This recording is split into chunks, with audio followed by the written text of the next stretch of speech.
ভালো কথা যদি কাজ না হয় না, এই আঙুল কি বাঁকাতে হয় সেটাই ভালো করে জানি। যা বেরো।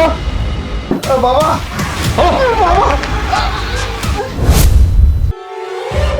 হ্যাঁ ভাই, দেখেছো? হ্যাঁ, তুই এক কাজ কর, তুই এই দোকান থেকে আমাদের সিগারেট নিয়ে আয় তো।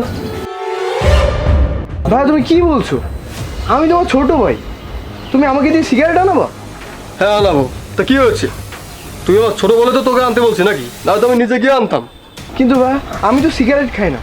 যদি কেউ দেখে আমার হাতে সিগারেট তাহলে তো সবাই ভাববে আমি সিগারেট খাই। আরে অত ভাবে তো ভাবতে হবে না, কেউ যদি জিজ্ঞাসা করে বলিস বড়ো ভাই সিগারেট আনতে পারাইছি। এখন যা নিয়ে আয়। তাই দাদা, আর শোন, এখান থেকে যে টাকা বাঁচবে এক টাকা খরচ করবি না, যা বাঁচবে ডাইরেক্ট আমার কাছে এসে দিবি, ঠিক আছে? ঠিক আছে ভাই। যা যা এখন যা। কি হলো, ব্যবস্থা কি করবে নাকি বাপের বাসা চলে যাবো? আমি কিন্তু ব্যাগপত্র নিয়ে বের হইছি, আর আমি যদি একবার বাপের বাসায় চলে যাই আমি কিন্তু আর ফিরবো না। আর তুমি এত অধৈর্য হয়ে না, এক ধৈর্য ধারণ করো, আমি দেখছি কি করা যায়। এ আব্বা, আব্বা, এ বা, এ কই গেলে কই তোমরা? বাবা, কি হয়েছে বাবা, এত চেঁচামেচি করছিস কেন? বাবা, আমার বউকে তোমার চাকরি পাইছো না? আমাকে বুঝাও, আমার বউকে বাড়ির চাকরা নেই? সকালে তুমি ভাত খাবা, দুপুরে ভাত খাবা, মা রান্না করে যেতে পারবে না, আর আমার বউকে এই বাড়ির দাসী বান্দি? বাবা রাহুল, তুই রাগ করিস নে। তুই তো জানিস আমি অসুস্থ, প্রতি মাসে আমার রক্ত দেওয়া লাগে, আর তাছাড়া আমি চোখে কম দেখি। তারপরে বৌমার যদি কোনো অসুবিধা হয় তাহলে ঠিক আছে, আমি রান্নার কাজটা চালিয়ে নেব। ও তার হবে না, ডেট এক্সপায়ার। তোমার বৌমা ব্যাগটা গুছায় চলে যাচ্ছিল, আমি আটকালাম। তোমরা দিয়ে বাড়িতে থাকো, সে আর থাকবে না। তোমরা এক কাজ করো, এই মুহূর্তে এই বাড়ি থেকে বেরিয়ে যাও। রাহুল, তুই সব কি বলছিস? তুই এই বৃদ্ধ বয়সে আমাদের বাড়ি থেকে বের করে দিবি? আচ্ছা বাবা, এই বাড়ি থেকে তাড়িয়ে দিলে আমরা কোথায় যাব বলতো? তোমরা কোথায় যাবে সেটা আমি বলে দেবো। তোমার তবিতল নিয়ে এক্ষুনি বের হয়ে যাও, দরকার হলে গাছতলায় থাকো, তাও আমাকে উদ্ধার করো। বাড়ি থেকে যখন বেরই করবি তাহলে তুই একা করবি কেন?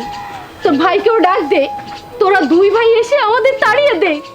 আমরা তো এখন আবর্জনা, আমাদের রেখে কেন ঘর নষ্ট করবি? তার থেকে বউয়ের কথা শোন, বউয়ের কথা শুনলে তুই অনেক ছোঁয়া পাবি। শোনেন, ঠ্যাস মারা কথা বলবেন না, আমার কথা আমি জানিয়ে দিয়েছি, হয় আপনারা থাকবেন না হলে আমি থাকবো। কোনো কাজ কাম করো না, শুধু বড় বড় কথা। ভালো কথা যদি কাজ না হয় না, এই আঙুল কি বাঁকাতে হয় সেটাই ভালো করে জানি। যা বেরো। বাবা বাবা।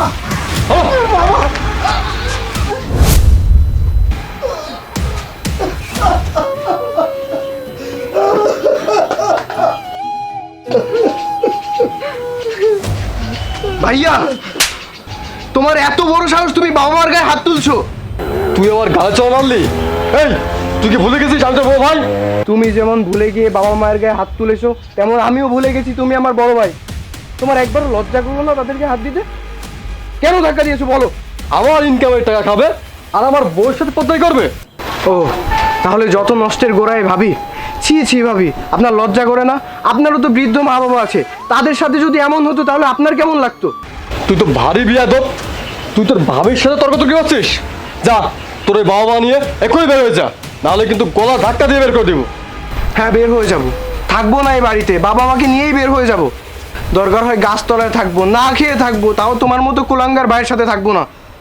কিন্তু এই বাড়িতে তো আমারও সমান অধিকার। তুমি যদি অর্ধেক জায়গা পাও আর অর্ধেক তো আমি পাই, আমরা তো ওইখানে থাকতে পারি। অসাই গুয়ে বালি, ওই উত্তরের 1 বিঘা জমি আব্বা তোর পড়ালেখার জন্য বিক্রি করে দিয়েছে, আর এখন তুই এই বাড়ির ভাত চাস? একটা কানা করেও তুই পাবি না।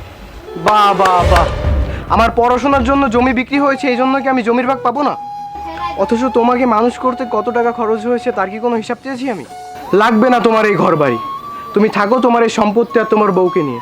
আমি আমার মা বাবাকে নিয়ে চলে যাচ্ছি, আর তোমার মতো কুলাঙ্গার ভাইয়ের মুখ আমি জীবনে কোনোদিন দেখতে চাই না। বাবা মা চলো।